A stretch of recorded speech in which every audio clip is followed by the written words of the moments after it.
In today's world, we are increasingly dependent on technology. Our business and personal lives rely on it, but as you've probably noticed, it's unreliable. Our computers are slow, so we end up squinting at smartphones and tablets. The jokers we pay to fix our stuff have no clue what they're doing. We live in constant fear that something's going to happen to our personal data. So we're scared into paying for fake protection that proves useless when disaster strikes. Update attacks, fake Wi-Fi, cloud control, intelligent, successful people feel intimidated by the chaos and think it's somehow their fault. If they only knew what the industry was doing to them, they'd get torches and pitchforks. If only we had someone to explain it all in plain English so we can start protecting ourselves. Oh wait, we do! It's the Computer Exorcist Podcast with your host, Mark Anthony Arena.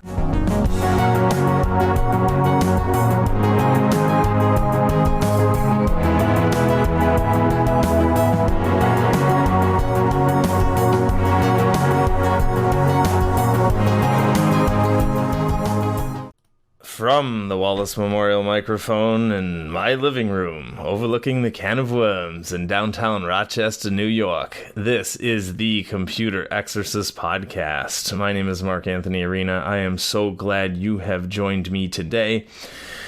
Want to welcome any new listeners. I've been pretty active on the internets, and I've been making a lot of friends, and I've been on a lot of shows and walking around to different libraries, talking to some consumers, and want to welcome any new listeners. I am so glad you have joined me.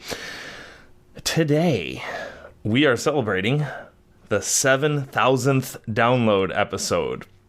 It was only a few months ago that I celebrated the 5,000th download, so today we're celebrating a 7,000th download so quickly after, and couldn't be happier. Thank you so much for being a part of this show, and I hope you tell your friends, and I hope you learn a lot. I'm pleasantly surprised when I talk to my clients and I say, am I being repetitive? Am I being whatever? And they say, no, you're great, we're learning a lot. Okay, cool.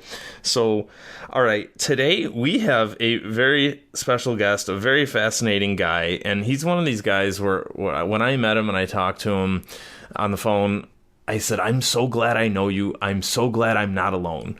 Because all these things I've talked to all of you about, all these things I've been dedicating my career to doing, he pretty much agrees with me. You know, we align mostly on a lot of this stuff. What happened was I was on the YouTubes and I stumbled on this video that talked about bloatware and why it's still a thing. Okay, bloatware is stuff that the manufacturer puts in your computer before you even get it. And it slows you down, and it spies on you, and it wastes your time, and it makes you think that, hey, look, after a year or two, the computer's too slow, makes you think you need a new one. So, welcome, KO. How are you? I'm breathing. It's we gotta be grateful to wake up every morning, huh? Better than not breathing. Thanks for having me. Yeah, absolutely. Tell me about your YouTube channel. Tell me who you are. Well, I'm a 17-year-old goober on the internet. I mean, I've always cared about privacy and security and stuff, digital. I want to try to talk about that. I want to spread awareness about it, you know? That's the only way. I see a lot of big companies, you know, privacy and security focused companies that are, it feels like just snake oil garbage, you know, that they're just peddling. And It just feels really stupid. And there's a lot of really dumb companies, so I just want to call them out and talk about how, I've even talked to so many people, they say privacy and security and stuff is just so difficult that they just give up and don't bother. When in reality, that stuff is a lot easier than people realize. I try to help people realize that it's actually a lot easier to get that stuff than people may think.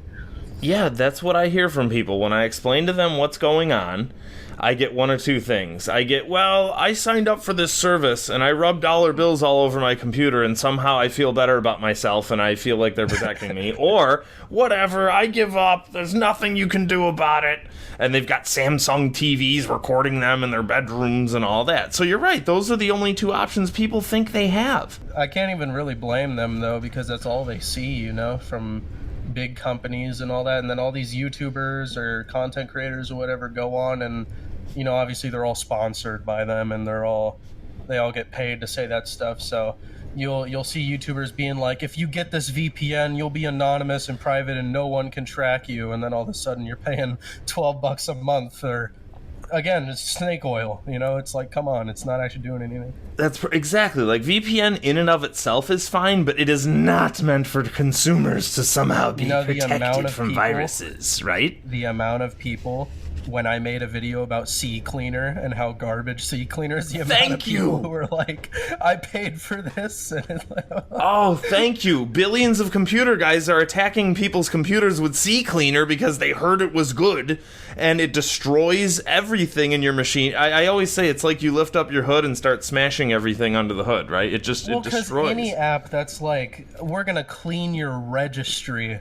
A lot of people don't realize the registry in Windows, each value is only a few bytes of data, and with the registry causes your system it can cause stability problems. Like, a lot of people don't even know that. Exactly. When you run CCleaner, it makes your system unstable. And again, it completely ignores the real problem. And this is what I always say when I give talks, right? Hey, y'all, your computer guy's out there thinking he's helping, but he has no clue the real threat, the real elephant in the room is the bloatware, is the scary guys with scary phone calls, and so on. Yeah, I mean, so many computer shops and stuff, like, that's why I hate Geek Squad. They literally will sit there and convince your grandma that she needs to pay all this money for McAfee total protection and stuff. It's like, yeah. I call it McAfee total destruction sometimes, off the cuff. But I had a guy a couple days ago, brand new client, and he called me up. He heard me on the radio, read my book, and I went over there, and he had a 2-year-old, really powerful, really high-end Lenovo laptop. And I said, all right, what's going on here? He said, well, I was told by that place that you mentioned that I need a new one, and it's horribly slow. And I said, really? Turns out that store infected him with the webroot scandal, which crippled the machine by 90%. So he had an incredibly powerful machine, and it's like having a muscle car and you put a rhinoceros on the roof, right? Where are you going? I mean, I don't know much about cars, but yeah, that's a very common thing, and a lot of people don't even realize just how often software is the problem for computers being slow. Yeah. Because my parents for the longest time would buy a new laptop every like 2 or 3 years because they were like, well, it's so slow now. Yep. The other day, actually, I literally reset my parents' laptop and now it's extremely fast again. And they're like, what the? Right. And KO, you don't understand. Like, everyone in the world is doing this. Think about the landfills. Yeah, it's crazy, man. I personally care a lot about e-waste. I'm not like one of those extreme tryhards about e-waste, but like my computer, for example, is a computer from 2013. Mine It is too. a 2013 PC, Thank you. refurbished PC that instead of getting thrown away, I purchased on the cheap for like $300, and it's to this day still a powerful computer. I had to replace the SSD in it. But now it's extremely fast, and I can run virtual machines. I can do heavy processing and all that.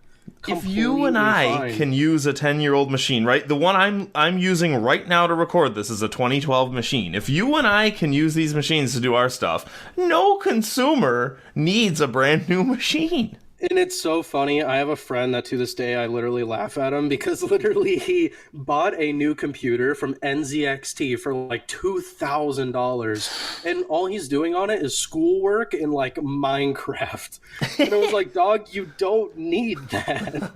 He wasted his money because he was scared about refurbished computers and stuff, which, you know, refurbishers being shady is honestly a whole nother conversation. But absolutely. If you get a refurbished PC, and obviously check it and make sure it's, you know, not like broken, because my RAM sticks, literally 2 of my RAM sticks were just broken right off the bat, so I had to get them fixed. But as long as you make sure they're not trying to cheap out on you with certain stuff, literally you can get a super cheap computer that will still last you for several more years, and then you're not, you know, it's not ending up in a landfill somewhere. And let's pretend for a minute that landfills didn't exist, and let's pretend for a minute that these consumers can afford to buy a new computer every couple of years. Aside from that, there's tons of kids in the ghetto who can't afford computers at all. So one of my favorite things to do is take these old machines that people give me, refurb them, and hand them to kids who have nothing, and they're so appreciative. Yeah, I mean, it's Literally, for the longest time, I mean, even when I was little, we didn't really have enough money for a computer and stuff.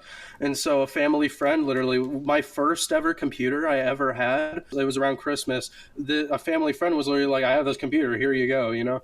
Like, if you don't want a computer, you can even just give it to someone else and they can find a lot of use out of it, you know? Exactly. My first machine, my dad worked at this place and he would bring home computers from the early 80s. And so in the mid 90s, that was my first computer. It was a 10-year-old computer back then. I like what you say when you and I were talking the other day, how these consumers are just left in the dust, right? I say it too. That's the way to put it. And that's honestly that is the biggest thing that I am trying to tackle right now, that my whole team is trying to tackle, Raven. Mm-hmm. That is our biggest focus right now is, there's so many solutions to all these problems that we're listing, with bloatware, with spying and telemetry, with all that stuff. But either on the proprietary side, you get CCleaner, which is just full of unnecessary snake oil garbage. It's doing a bunch of extra stuff you don't need it to, and at the end of the day, it just makes everything worse. Or on the open source side, you have developers who are making software for other developers, like you need to be already tech savvy and know how to do stuff. It's all PowerShell scripts that you need to run commands and do all that stuff. There's no middle ground, Oh, it love makes it really difficult. That's so well put, and that's why I'm a big fan of Mint, because Mint doesn't look scary. It's minimalist. It's made for the consumer. It's that middle ground. I've personally used Mint for I daily drive Mint for like a whole year on my PC, and I still have it on my laptop now. Perfect. I've been going on about 2, almost 3 years on my laptop now. I would say for certain users, Mint still isn't quite there yet. As far as because if you're going to try to do gaming or something, not for gaming, yeah. But if it's like my grandma or parents or something, they do basically everything in the browser. They don't need, they just write documents and stuff. They don't need anything crazy. It absolutely is a viable solution. That's almost I have a computer. Actually, I have 3 laptops sitting to my right now. One of them is an old ThinkPad from I don't even know when. This thing is ancient. It cannot run Windows. This thing is so old. So slap Linux Mint on it, and there you go. Now it's working. It's running smooth and stuff. So tell me about your group. Raven? Yeah, what is it? Well, the whole point is helping make privacy and security more accessible. That's what we always say, because I feel like it's very... I already talked about the snake oil salesman stuff and all that. It just feels so difficult to... Simplicity and ease of use and privacy and security do not go hand in hand right now. Thank you. It sucks. So I want to bridge that gap, So that's the entire focus. We want to try to make software and make services and stuff that actually are just that just cut the fluff and just get to what you want. I want with my software, I want it to do one thing and do it well, and none of that extra stuff put on top. If I want to put anything on top, I want to do it myself. That's why I have a car that's 20 years old. It has no computers. It doesn't preempt and attack and berate and criticize. It leaves me alone. It takes me where I'm supposed to go. You lucky. It's so hard to find a car like that, man. You have no idea.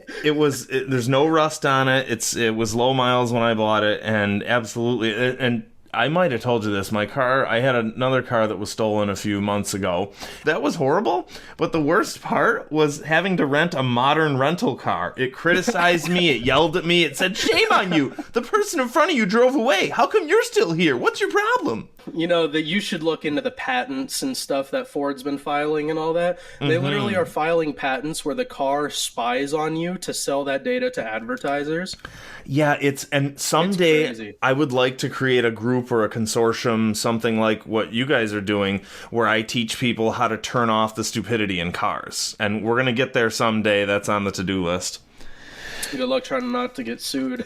Yeah, well, we're gonna keep raising awareness for what we're doing here, and we'll keep doing this. Now, tell me, making your own window manager. Are you referring to the desktop environment we're making? Yeah. Tell me about that. That was a project. Do you want to talk about that?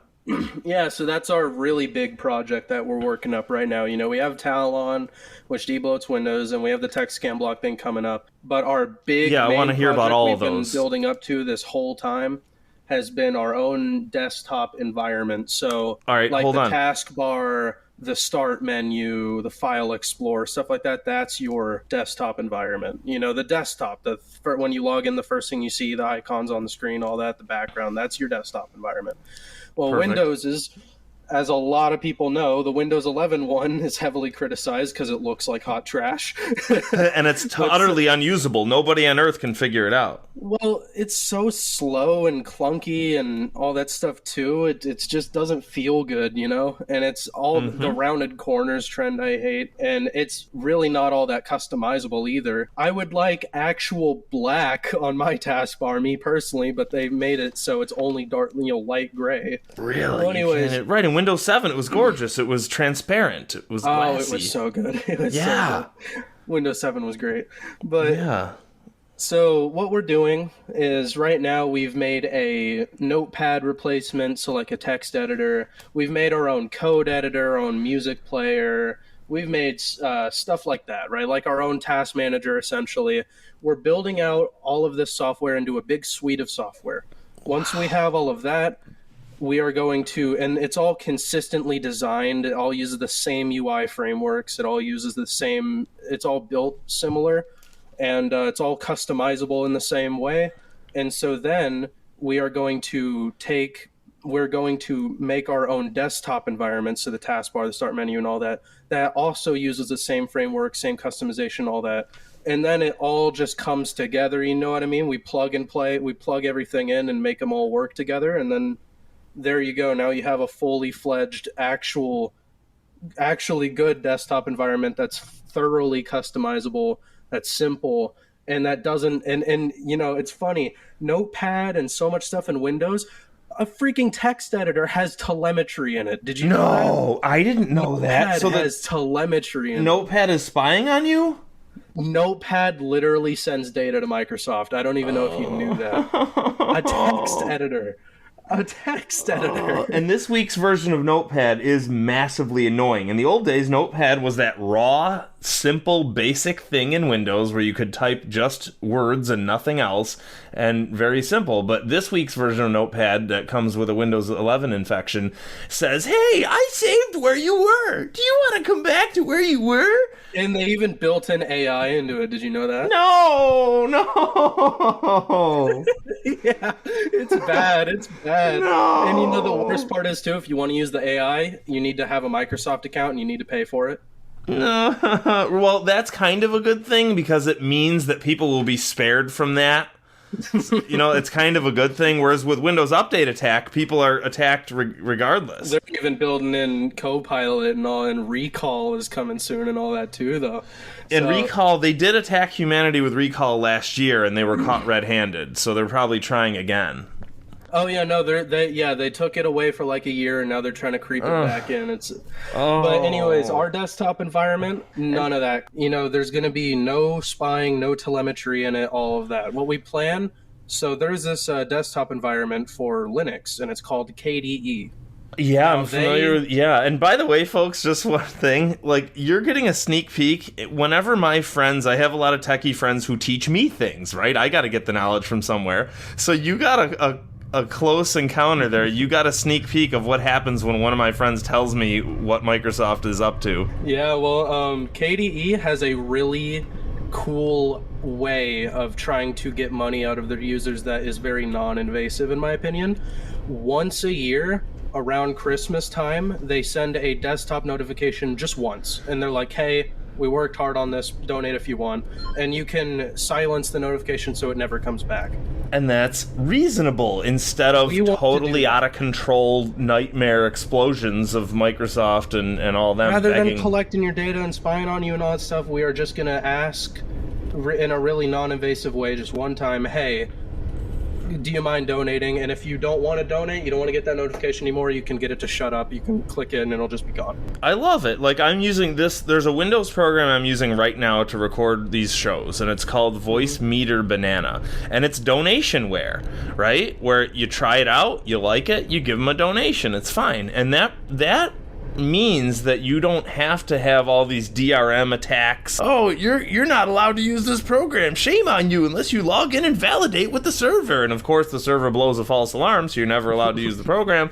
So I love the idea of donationware. It respects you. Yeah. I've always been big on being upfront and just being honest about it, you know, rather than being scummy behind the scenes and all that. Just be upfront with them. Just be like, hey, we made a piece of software that you seem to like. You've been using it for a while.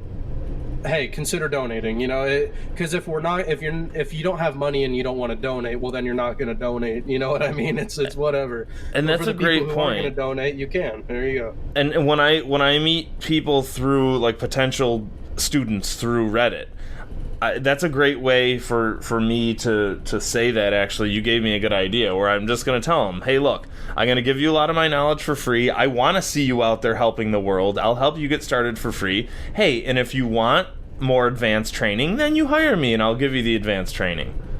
Absolutely. I also hate, my latest video, which it was about the tech scam block thing.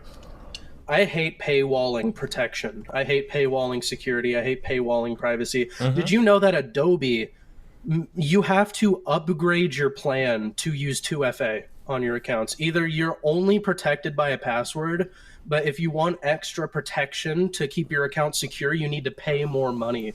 That is absurd. That is charging insane. Extra for basic stuff. I'm trying to think. There's so many examples I see all the time where they charge extra for stuff that should be basic. So, all right, let's go over this now. So I get this straight. You have three things. Talon is the thing that debloats Windows. It strips all of the stupidity out of it, right? Mm-hmm. And then number three is the new Windows window manager, the new Windows desktop environment. That's great. So it is Windows under the hood, but it's not. It's still, because I like Windows better than Linux, just plain and simple. Like, as a system, foundationally speaking, I just like it better. I'm more used to it, and I'm sure a lot of people agree with me. Sure, and you could play games. It supports all the games. Interface. So I would like to keep the same old system under the hood, an actually good interface to operate it through. Yeah, it's kind of like if you had a car with a really great engine, but the dashboard was started on fire by someone and just so just giving it a fresh coat of paint outside. You know what I mean? Yeah, exactly. So that's really interesting. So you're improving Windows, and before I get to the support scam blocker, which is incredible, here's a thought that I had. Would you ever consider, because you are building something totally brand new, and I already know it's going to beat the pants off anything Microsoft has. So would you ever consider taking that window manager, that faceplate, that dashboard, and putting it on top of React OS? React OS specifically. Or something like it. And folks, by the way, just so you know what it is, React OS is a group of volunteers who are creating a clone of Microsoft Windows that operates the same way it does technically, so it can run Windows programs, except without any Microsoft filth being involved. Yeah, it's a Linux system, but it uses compatibility layers to run Windows programs. It's actually not Linux, from what I understand. It's totally not. Is it? Yeah, it's just made from the ground up. I mean, yeah, I've heard of React OS. I've never, looked into it, though. That's pretty cool. It's a beautiful thing. So, yeah, would you guys ever take that idea and run with it and maybe take your beautiful window manager and put it onto something else? If we ever, that's definitely a possibility, don't get me wrong. But if we ever were going to do that, that definitely is not anytime soon, because trying to build out your whole OS or something is an extremely complicated endeavor. Sure. You wonder why there's only Mac OS, Linux, and Windows, basically, that are the only three major ones. There's a reason for that. Oh, and you know what? That's a great explanation, because I always complain that hey, look, there's always a duopoly or a monopoly, right? There's always a duopoly in every subset of my industry. It's always Apple and Google, or Google and Bing, or Microsoft and Apple. Intel and AMD. Intel and AMD. And that's a great way to explain it is, hey, guess what, folks? What KO is saying is, it's just hard to make one of these things. It's so hard to make one of these things. Those companies have been around since the 80s, and they've been building it up all the way up since, They got there, first off, they got there early, so they got first come, first serve.